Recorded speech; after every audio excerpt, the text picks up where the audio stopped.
Y te guste o no, la Biblia dice que quien crea será salvo y quien no crea no lo será.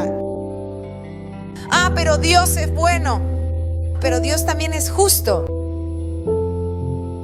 Señor, haz que tomemos conciencia de esto en el nombre de Jesús. Empower 2025, el año del entrenamiento y del fortalecimiento espiritual. Ahora quiero compartir la palabra de Dios y mi título hoy es: no existe zona neutral en el mundo espiritual. Digan conmigo, no existe zona neutral en el mundo espiritual. Es decir, no hay una Suiza. No existe zona neutral en el mundo espiritual. En el mundo espiritual o estás de este lado o estás del otro. Mira lo que dice Jesús en Lucas 11:23. El que no está conmigo está contra mí, y el que no recoge conmigo desparrama. Digámoslo juntos. El que no está conmigo está contra mí. Así que aquellos que no han decidido, ya han decidido. Entonces, cuando una persona dice, no, pero yo todavía no he decidido, soy agnóstico, ya has decidido. Porque la Biblia dice que si no estás con Dios, automáticamente estás en todo lo que va en contra de Dios, sea lo que sea, cualquier cosa, doctrina, lo que sea. Así que no existe una zona neutral, e incluso si una persona dice, pero yo de todas formas no creo en el diablo, no le importa en absoluto. Que tú creas en él o no lo saben. Nada. ¿Por qué? Porque él sigue siendo el diablo. O sea, aunque tú creas o no. Lo mismo pasa con Dios. Yo no creo en Dios. Pero no es que Dios exista solo si tú decides creer. Dios existe, punto y final. Más allá de ti. Amén. Porque tenemos este complejo de superhéroes pensando que podemos controlar todo. A veces hay gente que dice así, no, yo soy ateo, no creo en él. Aparte de que una persona que es atea no es solo un religioso enfadado. Porque la mayoría de las veces si indagas, hay algo en contra de Dios y parece que quieres que lo pague. No creo en ti. Eso no va a cambiar tu vida. Amén. Así que digan conmigo, quien no está con Jesús está contra Jesús. El que no recoge conmigo desparrama. Y es muy importante que entendamos que en el mundo espiritual existe o de este lado o de aquel. Sé que es demasiado simple, pero es precisamente para que todos puedan entenderlo. Y entonces, aunque vivas diciendo que no existe, de acuerdo a cómo vives, tomas decisiones. Y la Biblia dice que el diablo entra por puertas, así como también Jesús entra por puertas. ¿Ven? En Apocalipsis 3:20, Jesús entra por puertas.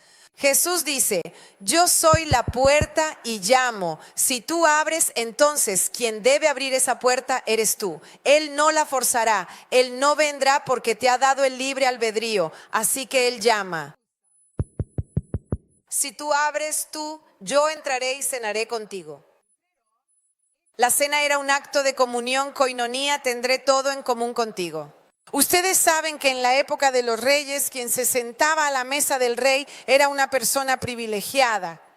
Vemos al rey David, por ejemplo, con el hijo de Jonatán, que era un muchacho que había nacido lisiado, etcétera, que en cierto momento el rey David lo pone en su mesa. Decirle a alguien, siéntate a la mesa con el rey, era el mayor honor, incluso más que darle posesiones, porque era la persona que podía mirar al rey a la cara, y era un privilegio de muy pocos, solo su familia y aquellos que el rey decidía que podían sentarse a la mesa con él. Y aquí el rey de la tierra te dice, yo llamo a la puerta. O sea, mira qué gentil. El rey podría haber dado una patada a la puerta y decir, fuera de mi casa. Yo llamo y te digo, si tú me dejas entrar, mira la humildad de este rey. Yo entraré y cenaré contigo. Podrás mirarme a la cara, podrás tener comunión conmigo, podrás escuchar mi voz, podrás vivir conmigo. Y esta es una puerta de entrada al mundo espiritual. Pero la Biblia también nos enseña que hay varias otras puertas que nosotros abrimos al mundo espiritual, al contrario, al mal. ¿Cómo es que abres la puerta al mal? La Biblia dice que es con el pecado, y todos dicen la palabra pecado pensando solo en quién sabe qué. Hay varias maneras de comprender el pecado. Una es que su palabra original significa no alcanzar el objetivo. ¿Conocen esos juegos con flechas? Tiro al blanco, pues la palabra pecado es cuando una persona falla la flecha, ha pecado, es decir, no alcanza el objetivo. Así que la base de esta palabra es, si Dios te crea para amar y tú no amas, fallas el objetivo, por lo tanto has pecado. Si Dios te crea para honrar a tus padres y tú fallas en esto, ¿qué está sucediendo? Estás pecando. Así que a veces pensamos que el pecado es solo, no sé, matar a alguien, cometer una masacre gigantesca. No, también es apartarse de lo que Dios te dice que debes hacer. Entonces, si Él te dice, como te he dado algunos ejemplos, si Él te dice, honra a tu padre y a tu madre, y tú no los honras, no has matado a nadie, pero estás pecando, estás fuera de la voluntad de Dios. Y abres puertas para que el diablo pueda entrar en tu vida. Son puertas espirituales. Es decir, la desobediencia abre puertas espirituales en nuestra vida. Luego, muchas personas no saben por qué su vida está toda confundida. Es un caos total. Hay gente que dice, yo no sé, nunca me va bien nada, porque nosotros tenemos esta idea. Si le pasa algo bueno a alguien es porque esa persona es buena. Y si le pasa algo malo es porque esa persona es mala. Esta era la idea en los tiempos de Job. Ven que cuando Job, ¿se acuerdan? Hace 2 semanas hablamos de Job. Cuando Job empezó a enfermarse, todo le iba mal. ¿Qué le dijeron sus amigos? Debes de tener algo escondido ahí, estás pecando. Porque la idea es, en Italia incluso hay algunos dichos, esa persona es tan buena que el cielo es suyo. ¿Lo han escuchado alguna vez? Tan buena que va al cielo. O más bien vas a un funeral. ¿Quién ha estado alguna vez en un funeral donde alguien haya hablado mal del difunto? Y sin embargo, hay difuntos sobre los que podríamos escribir libros, ¿verdad? Vas a un funeral y ¿qué escuchas? Siempre era maravilloso. Yo digo, pero nunca ha muerto en la tierra alguien malo desde que yo existo. Siempre son buenos. Llega este buenísimo, maravilloso, fantástico padre. Y la gente que está ahí, ¿qué dice?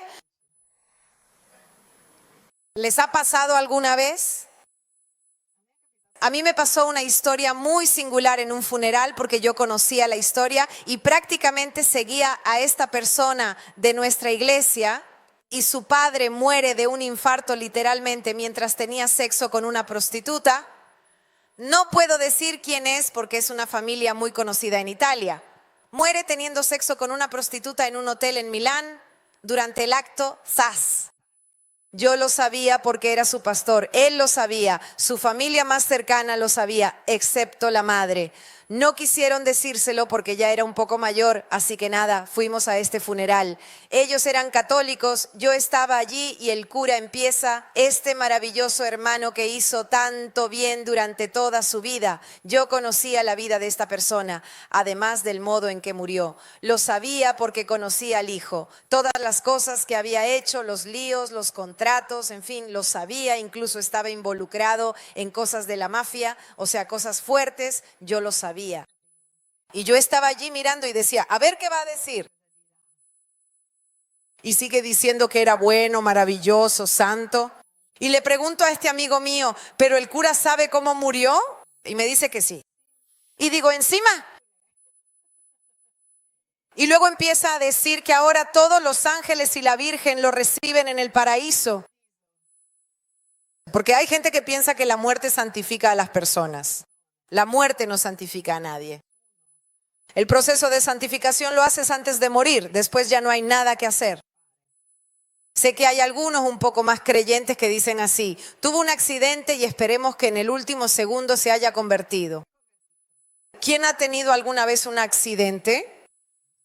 ¿Quién sabe que no existe ese último segundo? Ni siquiera te das cuenta, porque hay una adrenalina tan fuerte que no tienes tiempo de decir nada.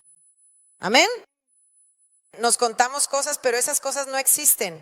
Es aquí donde decides de qué lado quieres estar para descubrir a qué lado irás después y morir. La Biblia es muy clara sobre esto. Amén. De todos modos, nada, porque hice toda esta cosa. Yo estaba allí, decía, Señor, no me hagas hablar porque luego hablo yo. Y al final voy donde el sacerdote y le digo, pero usted sabe, porque empieza a decir, este Hijo de Dios, pero usted sabe que la Biblia dice en Juan 1:12 que solo aquellos que lo han aceptado, solo aquellos que han recibido a Cristo. Y no basta con decir creo en Cristo, también debes vivir como Cristo te dice que vivas, porque si no, toda Italia estaría en el paraíso, ¿no? Porque muchos dicen, sí, sí, yo creo, pero viven allí como quieren. Y él dice, sí, sí, sé que está escrito así. Y entonces... Y le digo, pero se da cuenta de que acaba de predicarle a toda esta gente que uno vive como quiere, hace lo que quiere, muere como quiere y no importa nada. Total, el cielo está garantizado para todos, pero ¿qué sabe usted que eso no está escrito en la Biblia o no lo sabe? Ah, sí, pero ya sabes, la familia, los pobres. Y yo digo, ella simplemente les predicó a todos ellos, porque la gente que sabía estaba allí diciendo, ah, qué hermoso, se hace en el cielo, todos los santos ángeles, los primos, todos me aceptan. Y le dije, bueno, ahora ella tiene a estas personas en su conciencia, este es el mensaje que ella predicó, que ella trate con Dios y yo me fui feliz. Después también fui, ya sabes qué, después de la misa, luego entierran a los muertos, yo era muy buena amiga, entonces también fui para allá y estaba para hacerle caso al sacerdote. Y él lo lee todo un poco así, sin mirar porque hay una liturgia ya preparada, ¿no? Y entonces sin mirar y luego nada, termina y le pregunto a mi amigo cuánto te pidió porque se paga. Y me dice, no, me dijo que no quiere el dinero. Y le dije, vamos, al menos te hice ahorrar, anda, agradéceme, por lo menos ahorraste. De todos modos, esto es para decirles que a veces tenemos esta idea de que la muerte santifica, la muerte no santifica a nadie. ¿Cómo es la muerte? Dicen, no santifica a nadie. Por eso tienes que hablar con tu familia, tienes que orar por las personas hoy. Amén. Quiero leer un pasaje con ustedes en Lucas capítulo 13 del 1 al 9. Y hoy quiero hablar un poco sobre la intercesión, quiero hablar un poco sobre orar para ayudar a las personas a estar del lado correcto. En ese mismo momento vinieron algunos a contarle el hecho de los galileos cuyo sangre Pilato había mezclado con sus sacrificios.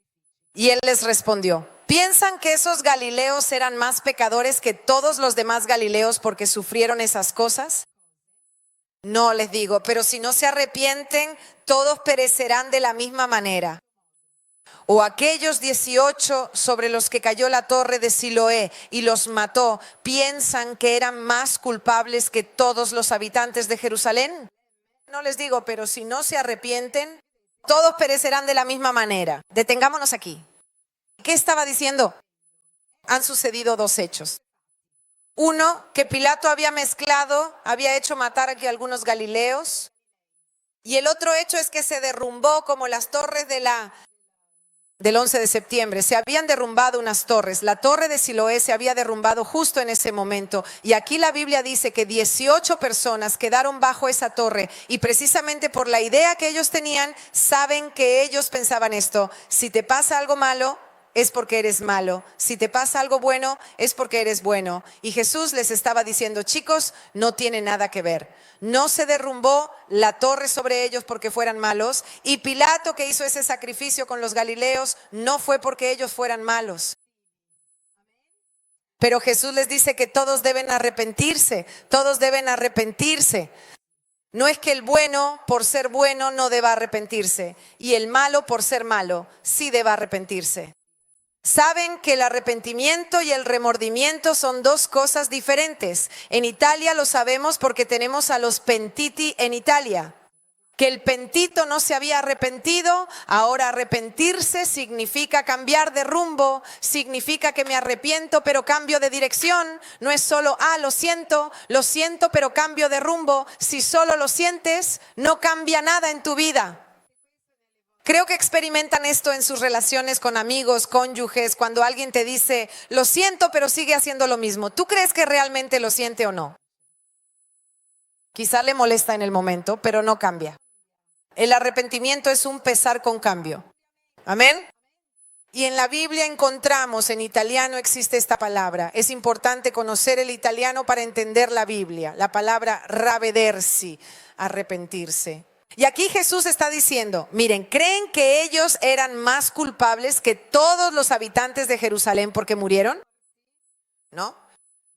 Les digo que si no se arrepienten, todos perecerán de la misma manera. No es que estuviera diciendo que una torre les caerá encima a todos ustedes. Estaba diciendo que todos van al infierno si no se arrepienten. Todos estarán lejos de Dios si no se arrepienten. Así que más allá de lo que pueda suceder con una tragedia o no, todos nosotros debemos cambiar de rumbo. Amén. Y el único camino para llegar al Padre, la Biblia no dice que es uno de los caminos. La Biblia no dice que es ese camino. La Biblia dice, cuando Jesús habla, Jesús dice, yo soy el camino. Él no dice, yo soy un camino. Él dice, yo soy el camino. En singular, yo soy el único camino que lleva al Padre. Amén. Es inútil pensar que pueda ser de otra manera. Uno puede decir, pero entonces sí, Jesús podía estar loco si no crees en Él, o podía ser verdad. Tienes que jugarte esa carta. Cuando me convertí, me la jugué. Dije, si es falso, no cambiará nada en mi vida. Total, si no es verdad, ¿qué cambia? Pero si fuera verdad, estoy perdiendo la oportunidad más grande que un ser humano pueda tener de conocer el cielo. Y yo quiero jugar mi carta. ¿Amén? Entonces Jesús continúa y aquí hablará de la intercesión, porque en el contexto está hablando de orar por alguien que está en un camino que no es el camino de Dios. Y dice así, también contó esta parábola. Un hombre tenía una higuera plantada en su viña, fue a buscar fruto en ella y no lo encontró. Digan, ¿cómo no encontró fruto?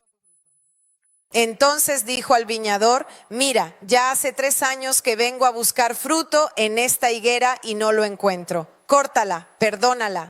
¿Por qué está ahí ocupando la tierra inútilmente?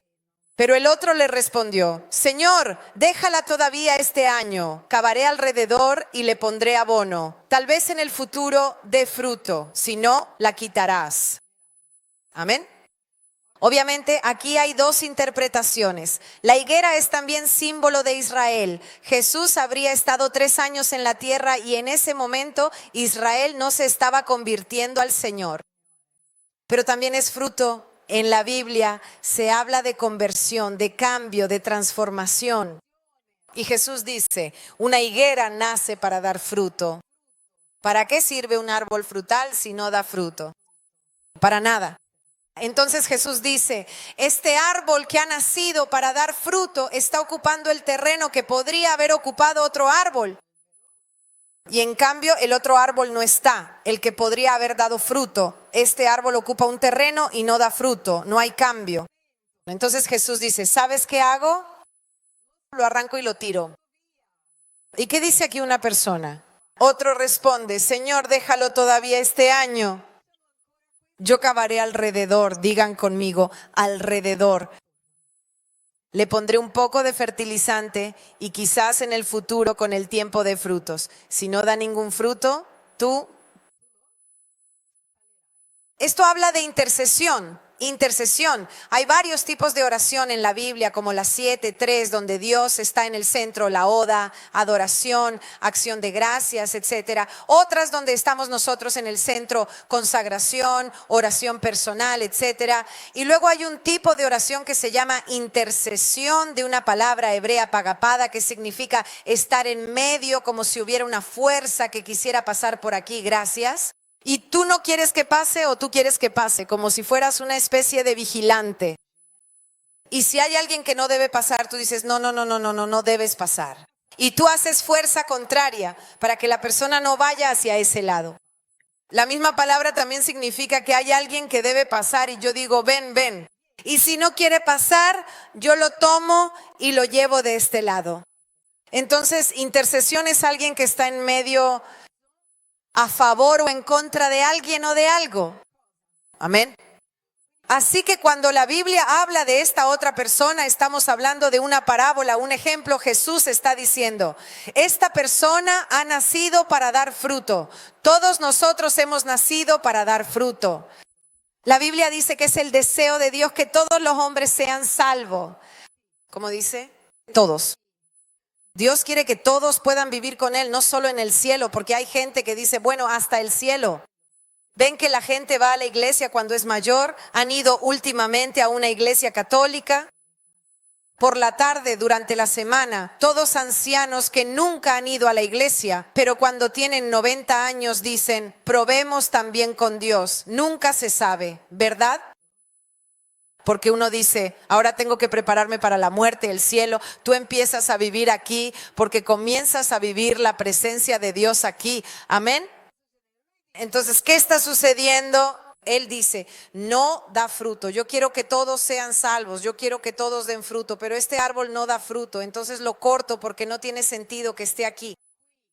Y aquí quiero abrir un paréntesis. Hay gente, lo sabemos, incluso en la misma Biblia, que es cortada de la tierra precisamente porque no da fruto. Desafortunadamente, en algunos casos esto se llama muerte prematura, no es el único caso. Y aquí alguien dice, espera, déjame trabajar un año.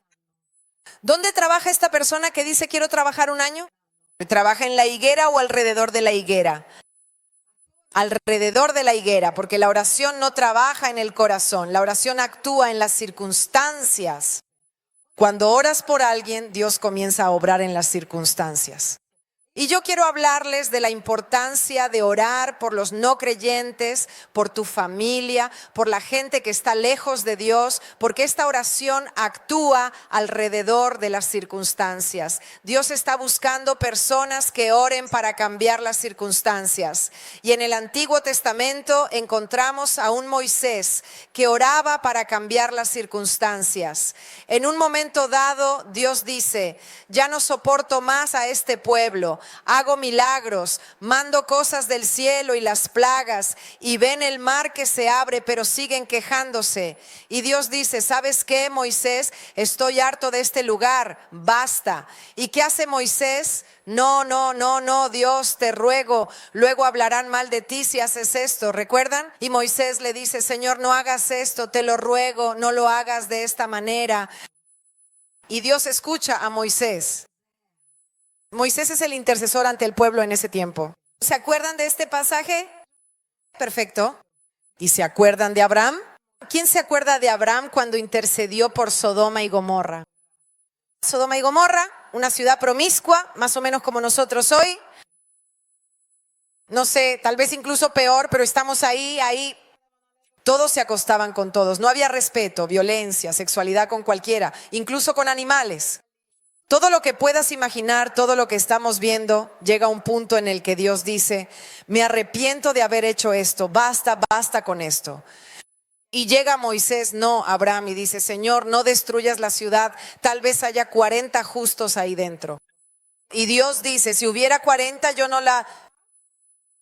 Y él dice, tal vez no haya 40, habrá 30. ¿Y qué le dice Dios? Si hubiera 30, no la destruyo. Y tal vez Dios dice, tal vez no haya 30, hay 20. Y Dios dice, si hubiera 20, tal vez no haya 20, hay 10. ¿Y qué dice Dios? Si hubiera 10, no la destruyo. ¿Qué te enseña esto? Te enseña que el mundo sigue en pie a pesar de toda la corrupción, las guerras, la maldad, la locura, porque todavía hay personas justas que aman a Dios en esta tierra. Es por estas personas que Dios aún no ha traído destrucción sobre esta tierra. Es por tu vida y por la mía que Dios aún no ha traído destrucción sobre esta tierra. Porque si Él mira, si nosotros miramos, yo en estos días miraba y decía, gracias. ¿Qué es esto? ¿Pero por qué? ¿Por qué hay que ser malos, horribles? ¿Por qué? Si esto me repugna a mí, me imagino a Dios. Pero Él, porque todavía estamos nosotros y porque aún hay gente que vale la pena, no ha destruido todavía esta tierra. Amén.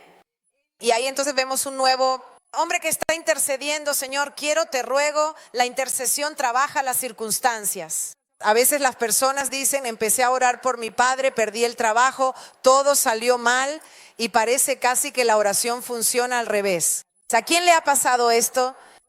Empecé a orar y parece que en vez de bien sucedió el mal. Porque a veces Dios tiene que tocar puntos que son puntos de contacto para esa persona. Hay gente para la que su trabajo es su Dios. Entonces, cuando tú oras, ese Dios muere. Mañana se casa mi sobrino, ¿saben, no? Mañana un gran día. Este sobrino mío, hablemos mal de él ya que no está, no es cierto. Yo hablo de él incluso cuando está. Leo, cuando tenía 20 años, empezó a ganar mucho dinero porque era el mejor del país en tunear coches. O sea, él hacía, ¿han visto esas películas americanas donde los coches son bajos y pasan esos del Bronx que fuman? Eso, él hacía esos coches, los hacía bajar, estaba de moda en esa época. Y era muy bueno, tenía 2 talleres, así que cuando tenía 20 años empezó a ganar un montón de dinero. Todo eso que uno a los 20 años ni se imagina ganar. Empezó a estar lleno, ni siquiera tenía la estructura para soportar todo lo que tenía. ¿Y entonces qué hacía? Sexo, drogas, rock and roll, fiestas, le regalaba cosas a uno, a otro. ¿Sabes? El amigo, el único que tiene dinero, porque a los 20 años, si hay uno que tiene dinero, es él. Pagaba, daba el aventón, todo esto hasta que tuvo dinero. Luego llega un momento en el que él incluso regala una moto. En fin, era su moto, pero la compra y le dice al amigo, usa la moto, usa el coche, quédatelos. Y empieza a llevar una vida completamente alejada de Dios. Y mi hermana y yo, que somos creyentes, empezamos a orar. Dios, quítale todo, porque queremos que Él te conozca a ti. ¿De qué sirve ser rico y perder la vida eterna? Veíamos a este chico que cambiaba de actitud en 5 minutos, llegaba con esos autos, con el sonido que se escuchaba a 2 cuadras de distancia. Ahí viene Leo, ¿sabes? Como un verdadero chulo, ¿no? Y entonces nosotros solo veíamos las cosas, la ropa bonita, los clubes de tenis, y mi hermana y yo, Señor, este chico ha tenido tantos accidentes que nos preguntábamos cómo no había muerto. Llamaba, me caí de la moto, nada, estaba ahí todo golpeado pero vivo.